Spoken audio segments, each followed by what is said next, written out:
Okay, so what I am doing here is that I am doing a mock presentation. I am practicing and I want to make sure I get this right. And I know no one is perfect and we're going to make mistakes, but I just want to test it out and just make sure I do this properly. So, would you guys help? Maybe I can help critique me and let me know where I need to make some changes at. Let me tell you one thing. This is my first presentation. I have never done a presentation before. So, I am very brand new at this. But I have talked to the students, so they do have, well, I guess they do, they have met me. So that's one good thing is that I don't have to worry about.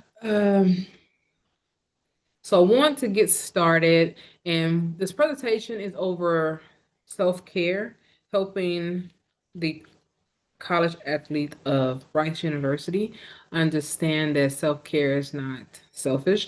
Most of them didn't even know what self-care really meant. When I talked to them, I asked the question, how many of you guys take care of yourself, know about self-care? And they was like, I really don't know. And I said, okay, well, that's great to know. So now I know what my first presentation is going to be over. And that's what I'm doing right now, which is self-care.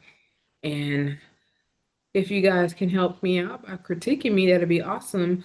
And don't be so hard and ugly with it, but just be honest and help me to improve because I am going to be giving my first presentation to the athletic department pretty soon. It's going to be next month, January.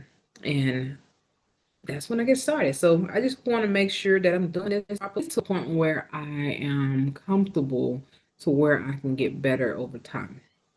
So I want to share my screen. Before I share my screen, I want to talk about my book. So this is what I'm going to be teaching from, the book that I wrote called The Stress Eliminator. I will be teaching from that. I'll share some things from it, help you guys out, and let's do it. Don't want to waste the time. I want to make sure I don't overkill because one of the things is that I'm not going to, I'm trying to let my screen load up. It's not loading up. Okay, now there we go. Oh, okay. I went too far now. I actually went way too far. Interesting. Didn't want all of that to happen, but it did. I guess it's a part of what I need to fix. Okay, so with the beginning, first off, let me ask you guys a question. And I do want to make sure that you guys have a pen, paper, something to write on, something to write with, because any questions that you have, write them down. I don't want to take up too much time trying to answer any questions before I'm done with the presentation. So at the end of the presentation, we will do Q&A. The question I have for you guys is how many of you feel guilty about taking care of yourself? But you should see the show of hands. Just click on the hands, click on the hands. Yeah, yeah. Okay, cool. First off, I want to let you know that self-care is not selfish. Taking care of yourself is not a selfish act. So if anyone have told you that you because you putting yourself first that you're selfish, then that's a lie. They're wrong because they're not telling you the truth. Taking care of yourself is very important. And when you don't take care of yourself, how can you take care of other people? Think about it. If you are falling and crumbling, you're not going to have anything to give to anybody else. So you want to make sure that you are taking care of yourself properly. So that way you can be any help for others. I want to introduce myself. My name is Alayla. I am certified life coach. I specialize in stress management, self-care, mindfulness, which we will talk about a little bit into the presentation. For those of you who do not know what mindfulness is, we will also discuss that as well. And I specialize in healthy self-talk, your daily affirmation. Before we end this presentation, what I am hoping for you guys to get from this, I'm hoping that you take away something from this. So my mission is to help you understand yourself better so you can take better care of yourself without the guilt. Okay. And I'm hoping, and I hope you guys take away at least one tool or technique that you learn from this session, at least one, about reducing your stress, and also that can help you with your mental health. And that starts with self-care. What we have on the agenda for today, what we're going to discuss today, is emotional wellness and self-expression, mindfulness, meditation practices, holistic nutrition, and nourishment, physical activities on self-care, for self-care, and last but not least, creating boundaries and getting the proper rest. I want to share this emotional wheel with you guys. So if you can see on the emotional wheel that there are different sides. There's two sides to this. So you have the emotional, which is uncomfortable on the left side, and then you have the comfortable emotion on the right side. So let's start with the uncomfortable emotions, the ones that nobody like. So you have the emotion of feeling sad, which is accompanied with loneliness, being lonely, feeling hurt, disappointment, being disappointed in something or someone. Then you have scared. Feeling of being scared is accompanied with anxious anxiety. Okay, for those of you who are suffering with anxiety, that's part of being scared. You're afraid of something. So you might want to check what's really making you afraid. It can be the fear of the unknown. It can also be fear of something that you know that's about to happen. So that gives you anxiety. Powerless. Then we have the feeling of anger, which is accompanied with bored, jealousy, and being annoyed. Then there's the feeling of being embarrassed. Embarrassment is accompanied with a feeling of ashamed, excluded, or guilty. So on the comfortable side, the side that everybody like, that is the feeling of happy, caring for something, caring about something, someone caring about you. And then you have grateful and excited. So you're excited about whatever that's happening or something that's about to happen. Then you got the feeling of love, feeling loved, respected, valued, accepted. Then you have the feeling of confident. That's the feeling of being brave, hopeful, powerful. And then that last one there is playful. So playful is a great emotion to have because it allows you to express yourself in a real unique way that only you have, that is tailored to you. And that feeling is it comes with creativity, being creative, curious, and affectionate. So the one thing I can say about playfulness is that's where your imagination is at.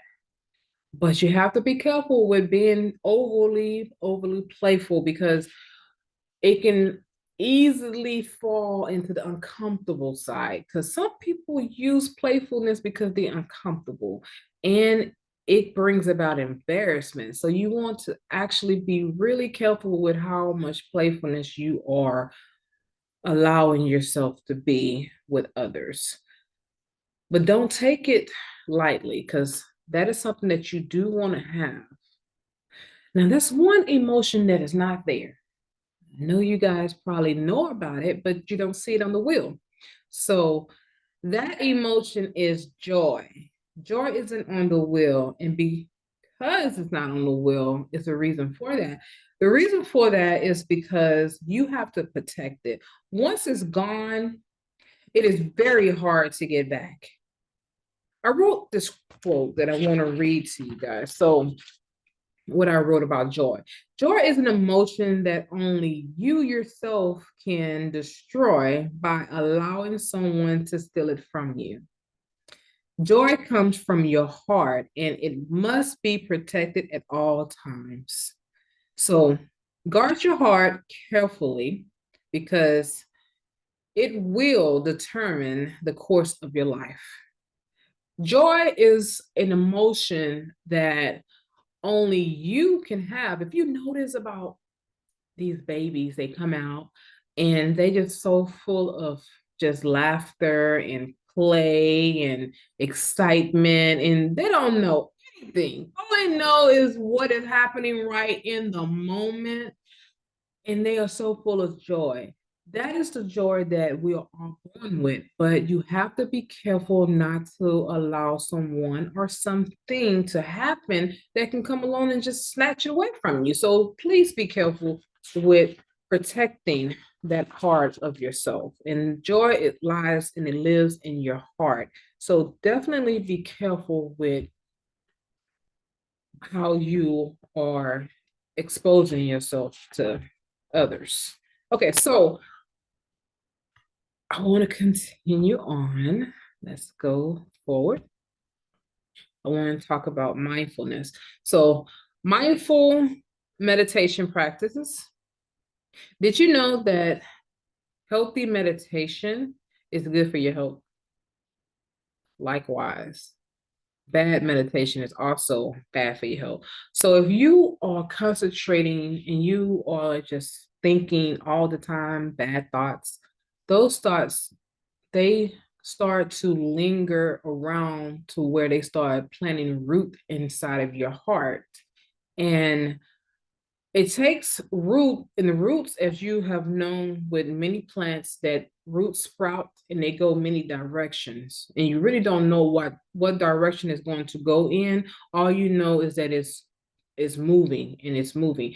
So what bad thoughts does to your body is that it attacks parts of your body. It can be your heart, it can be your lungs, it could be your kidneys, it can be liver, whatever part of your body it attacks it. So you want to be very careful with the thoughts that you allow to linger in your heart.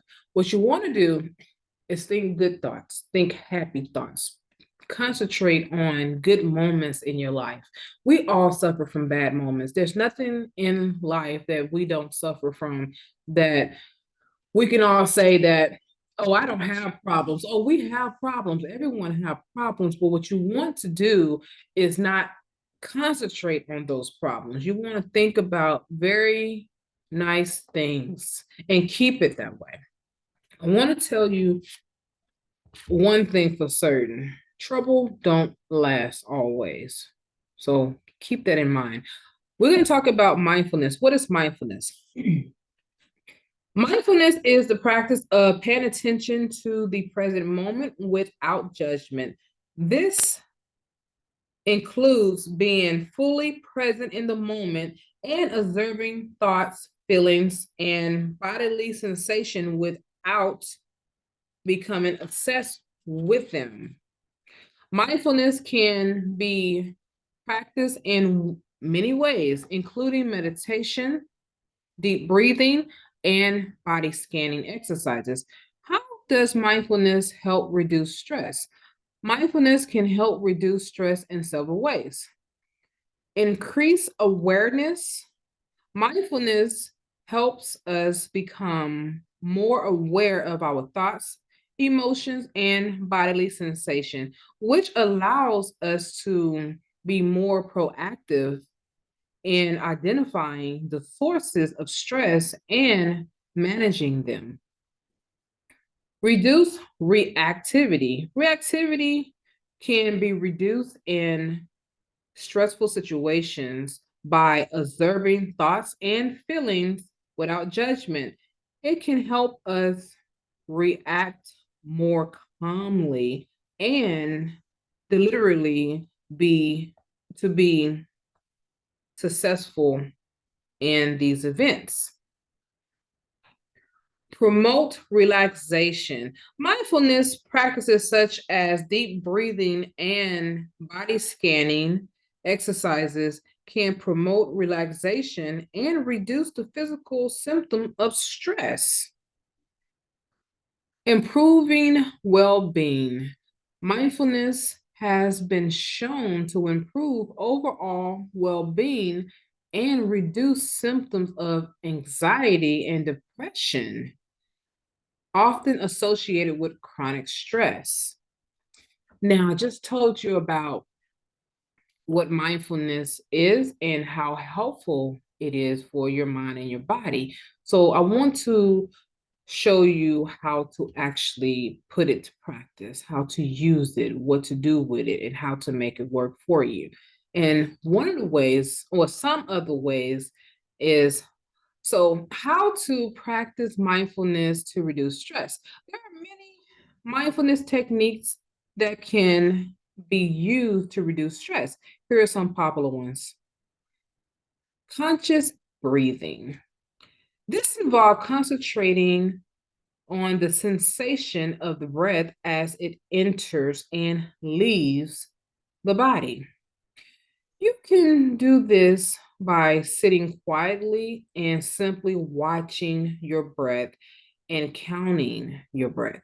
So, how you do that? You will sit quietly, like it is right now, and then you will breathe in deeply, hold it for a little while, breathe out slowly. And then you just breathe normal. Don't overdo it. Just regularly breathe. And you just count how many times you breathe in and how many times you breathe out. You're in the moment. That's the whole purpose of this exercise. You're just going to be in the moment and you're counting your breath and you're thinking about your breath and you're feeling your breath. Okay. Then you have body scanning meditation. Concentrate on the physical sensation of the body from head to toe.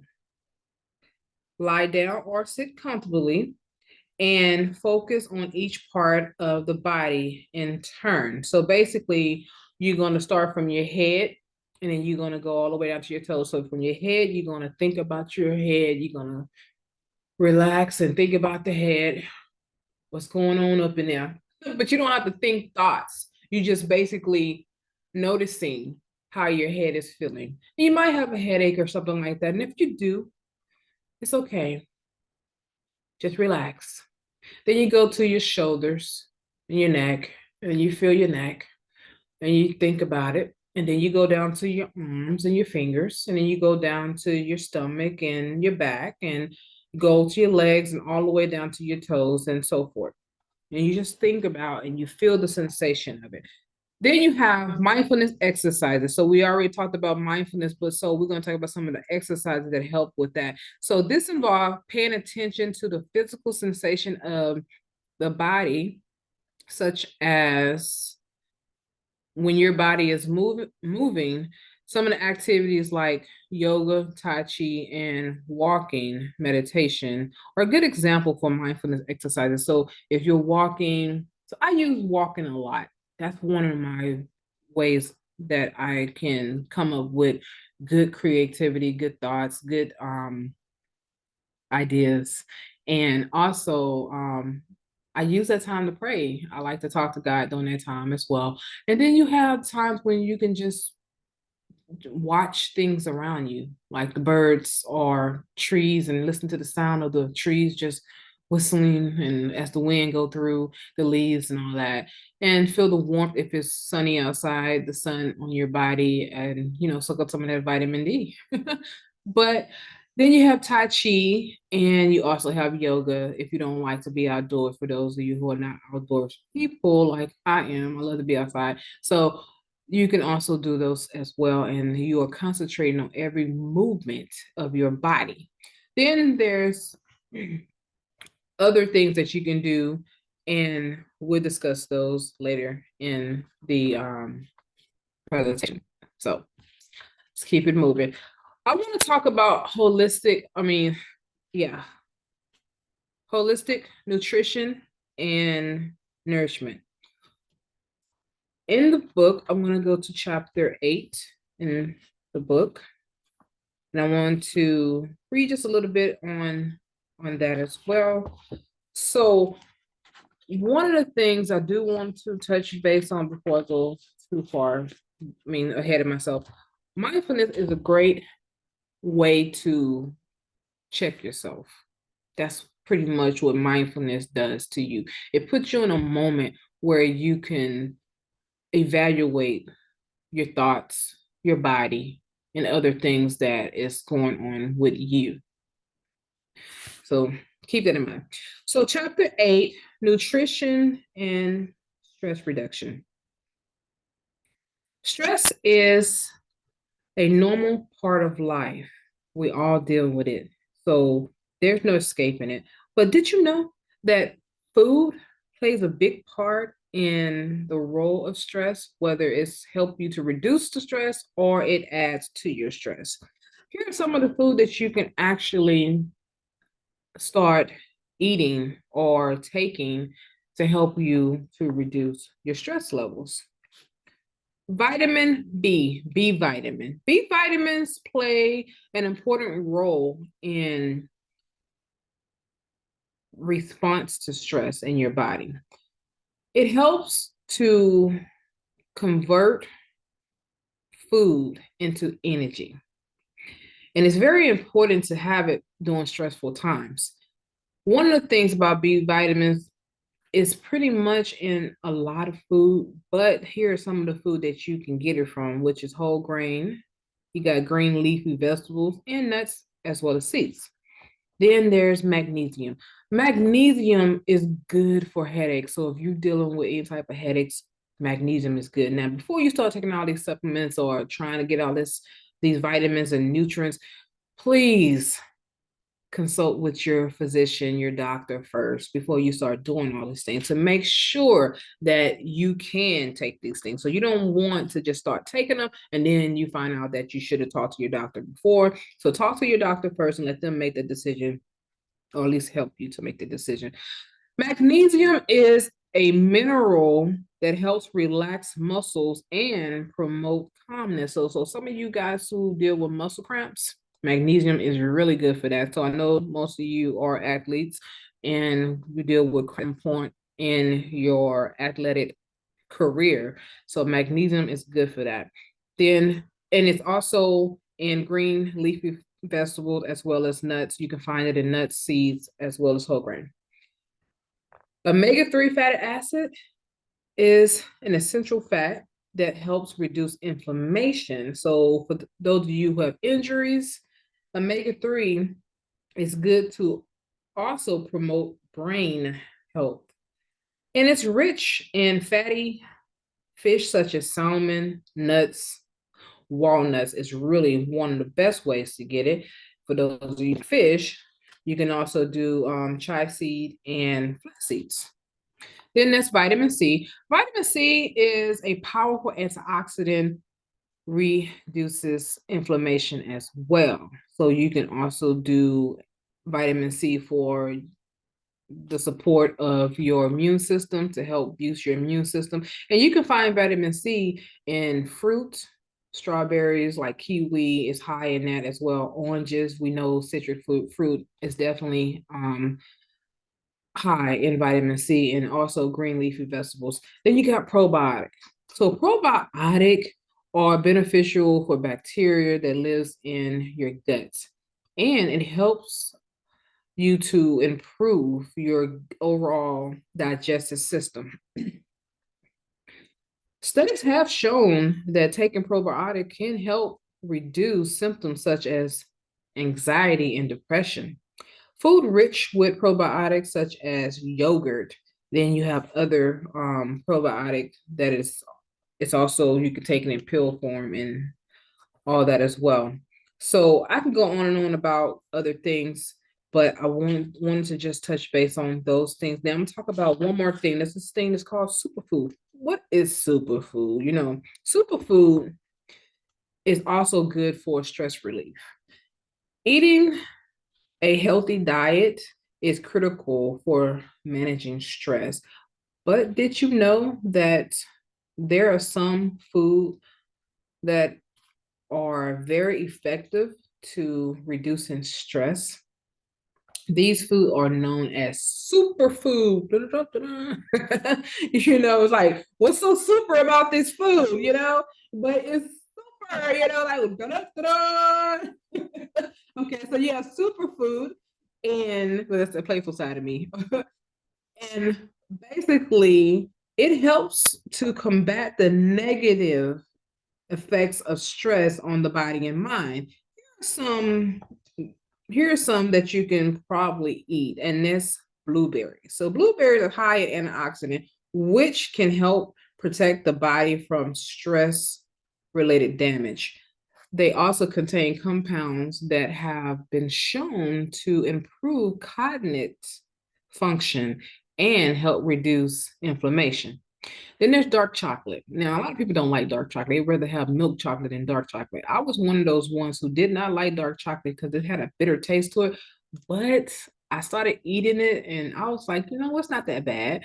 And now I don't really care that much for milk chocolate. I'd rather have dark chocolate over milk chocolate. But I'll still eat milk chocolate though, but I prefer the dark chocolate. Dark chocolate is rich in flavonoids that lower stress hormones. It can be helpful to improve your mood and increase happiness. So I wonder why I'd be happy when I'm on the plane. Because I'd be eating the dark chocolate. We have dark chocolate on the plane that we give away to all the passengers for free. And whatever's left over, I try some. I eat a little bit of it, and I'm like, I feel better. I can tolerate these people now. But at the same time, like, not so bad. Then you got avocado. Avocado are a great source of healthy fat that can help reduce inflammation and improve brain health. It also contains potassium, which is helpful to regulate blood pressure and reduce anxiety. Then there's that salmon again. Salmon is high in omega-3 fatty acid, which has been shown to reduce inflammation and improve mood.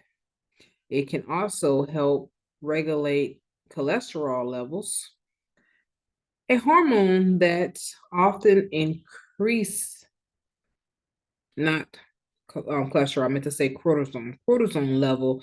And cortisone is a hormone that often increase when you are stressed.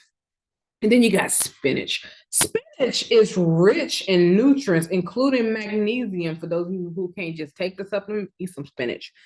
So, including in magnesium, which can reduce anxiety, promote relaxation, and they contain antioxidant and fiber that helps reduce inflammation. Have you ever noticed that inflammation is a big part of our bad health?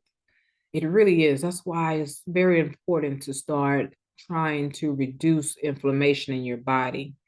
So those are just some of the superfoods that are there. That's just some. So now I want to talk about so I know a lot of you guys are athletes, y'all play sports. I used to be an athlete. Yeah, I ran track and I also played volleyball and basketball, and I had fun, but my favorite sport was track. I loved to run. I was a sprinter.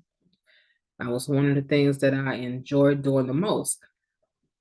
But I never really knew that as an athlete that I needed more than just physical exercise. I needed exercise for my body and my mind as well as my spirit. And I want to read a little bit from chapter 6 just to help you understand why it's important to exercise more than just your body. You also want to exercise your mind as well as your mind.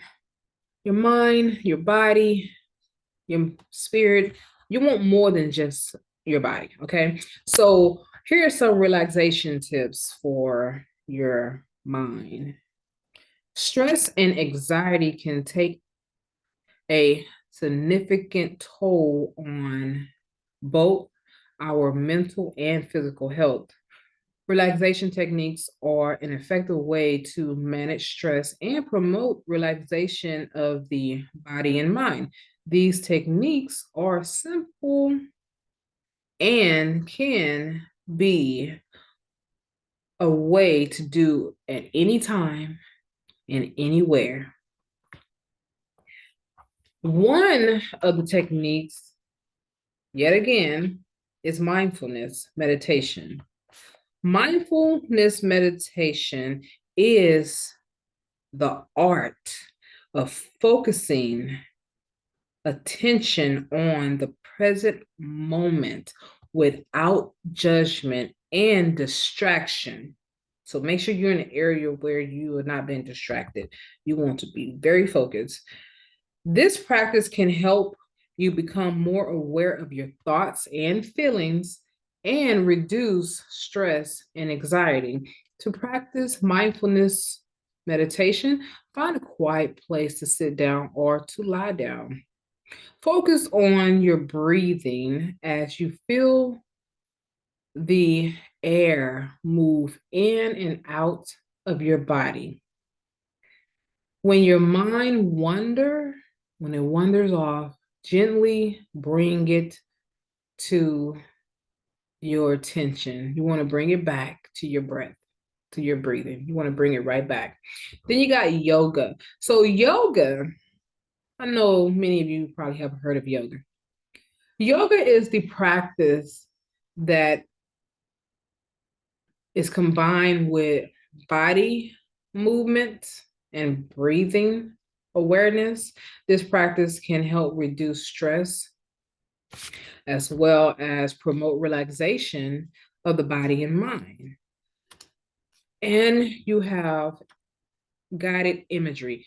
Guided imagery is a relaxation tool that involves using your imagination. That's what a playful part coming at. You want to use your imagination to create a mental image or a scenario to promote relaxation and reduce stress. These techniques has been used in many fields such as sports, such as medicine, and such as helping people to cope with stress, pain, and anxiety.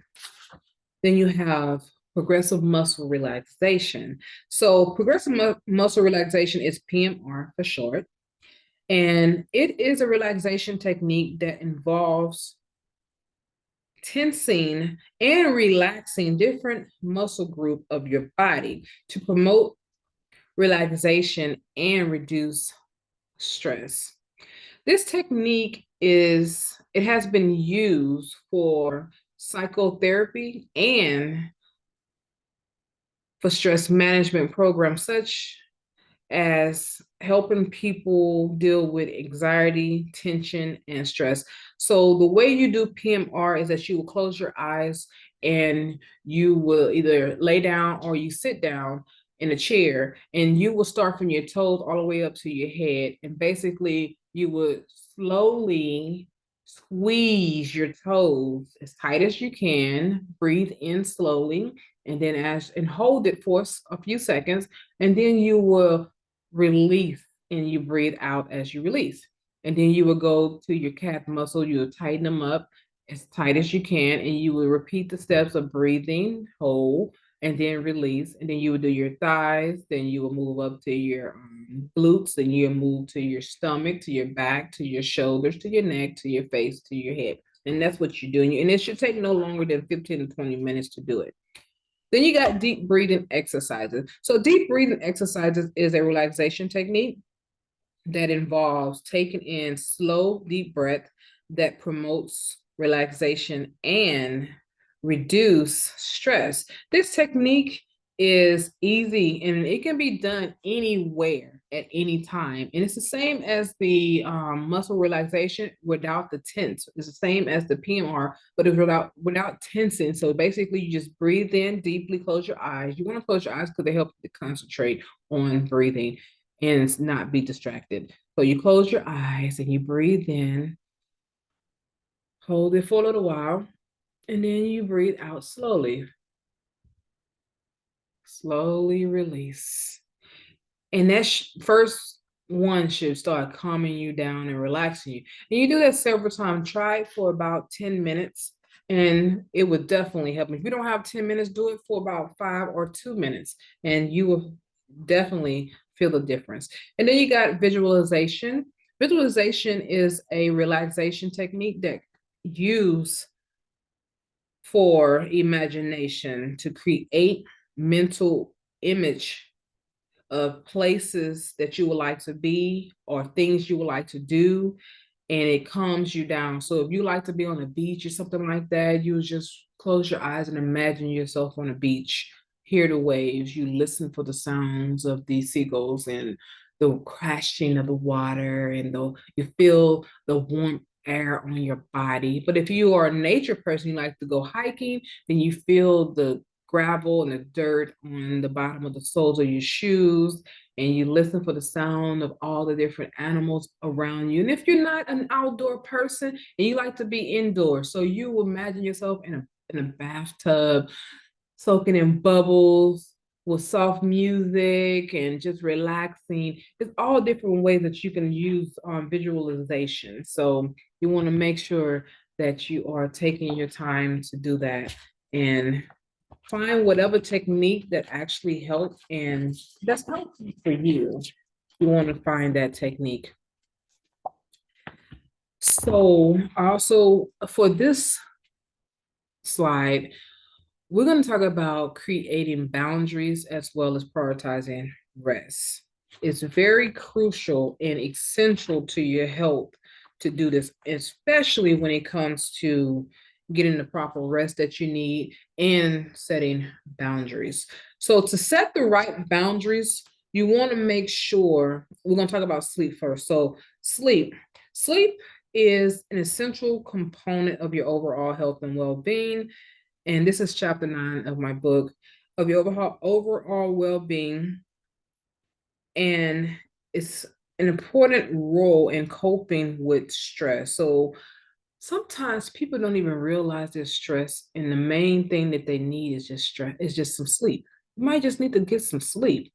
That alone will help to regulate your hormones and get you back on balance. It also reduces inflammation and it helps your brain to function better. So, by you guys being college students and athletes, you want to definitely make sure that you're getting the proper rest, because if you don't get the proper rest, you will find yourself in a situation where you can't function and you can't concentrate, and you're wondering why you performing poorly or you're not able to make the grades that you want to make. You definitely want to get that rest. So the importance of quality sleep is not about the quantity of sleep that you get. It's really about the quality of sleep. See, quality sleep includes multiple cycles of deep sleep, which is the rapid eye movement, that's the REM sleep.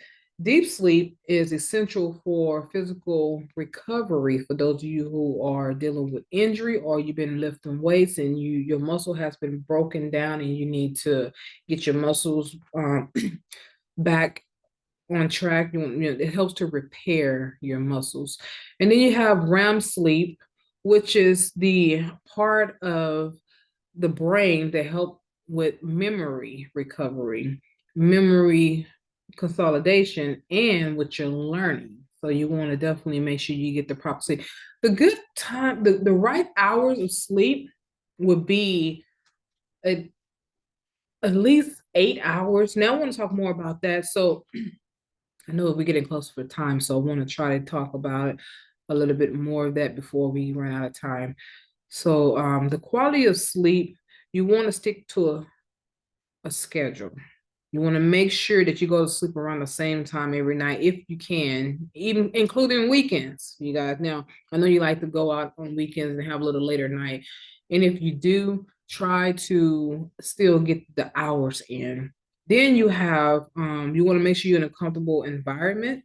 So your room should be cool, dark, sorry, cool, dark, and quiet.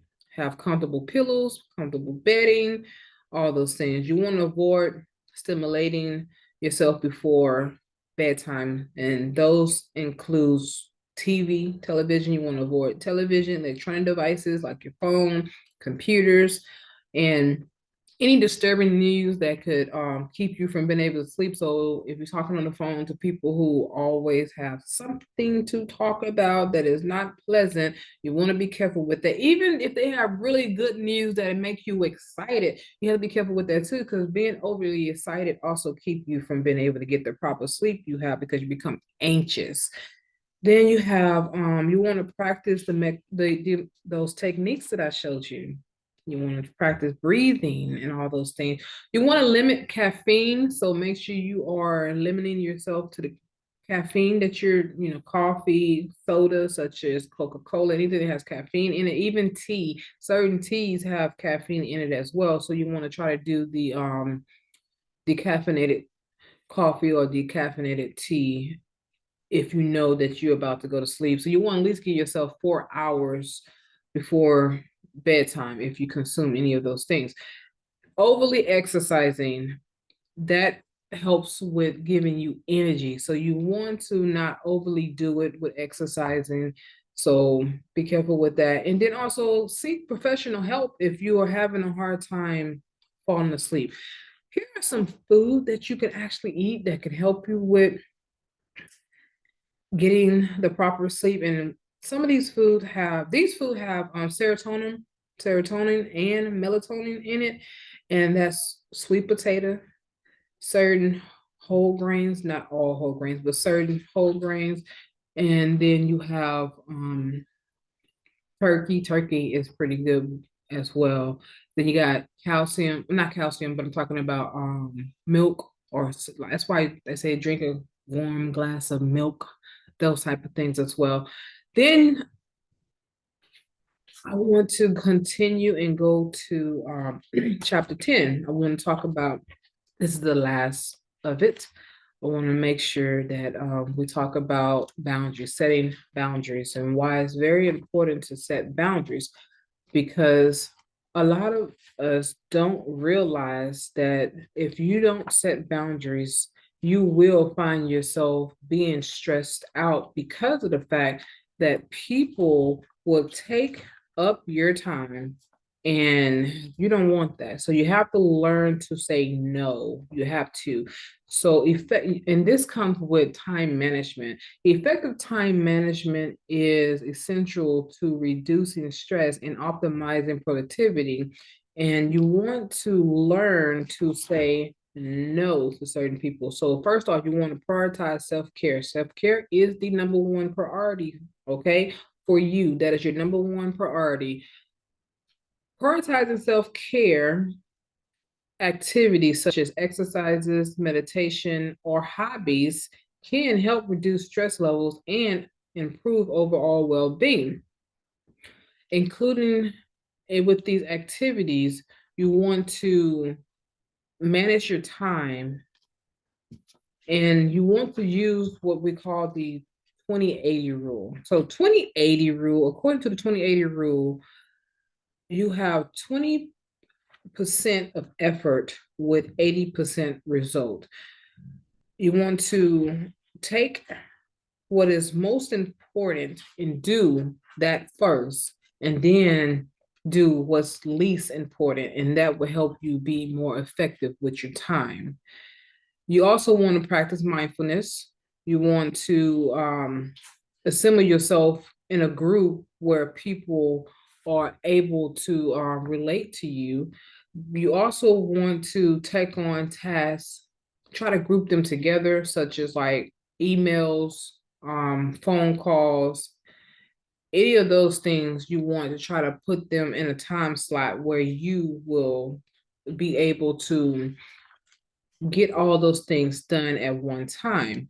You also want to take breaks. You don't want to overwhelm yourself. You don't want to burn out. You don't want to be burnt out. So definitely take breaks and make sure you stick to your schedule. If you get off track, it's okay.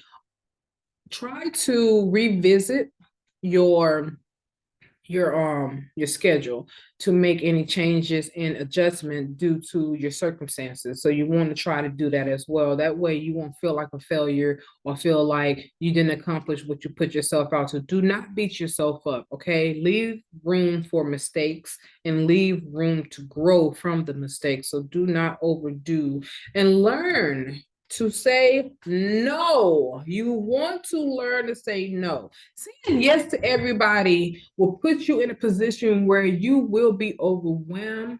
You do not want to be overwhelmed by people. So when you have all these invites to all these parties or any type of activities, you want to definitely learn how to tell people no. It's okay to say no. It's okay to be like, I don't want to, I can't, I have things to do. It's okay, okay? It's okay, okay? So learn to say no and be comfortable in your own skin, okay? Be comfortable with who you are and be comfortable with allowing people to understand who you are by letting them know, hey, right now I just cannot do it. I am busy. I got too much on my plate. I cannot add any more room to it. And when I get some of the things done that I'm supposed to get done, that I set forth for myself, then maybe I can fit you in. I'm not trying to be ugly or rude, but I have to take care of myself. I have to take care of my mental health and my well-being. So thank you guys. I really appreciate y'all participating in this program. And as you see on the screen, if you would like a copy of I have another book. It's called 365 Days of Mindfulness. I wish I had it on me right now. It's not on me right now. I should have brought it. But, anyways, you can pick up a copy of that. Actually, you don't even have to pick up a copy. If you would like a free copy, just sign up for the newsletter on my website. And the website is up there on the screen. That's www.imagingcoaching.com. Sign up for the newsletter. And as soon as I see your email come through, I'll get the notification. I will send you a PDF copy of the book. It's free. It's my gift to you for signing up. And I will not be emailing you every week. I'm gonna let you know that now. I'm not gonna email you every week. That's not what I do. I don't harass people, spam people, or bother people. If there's anything that I need to share with you guys or I would like to invite you out to an event or anything, that's when you will hear from me. So I just wanted you to know that. And we're going to open up the tables for any discussions. So if you have any discussions, and now this is the time when you can ask the questions that you have been wanting to ask. So this does end our presentation. Thank you.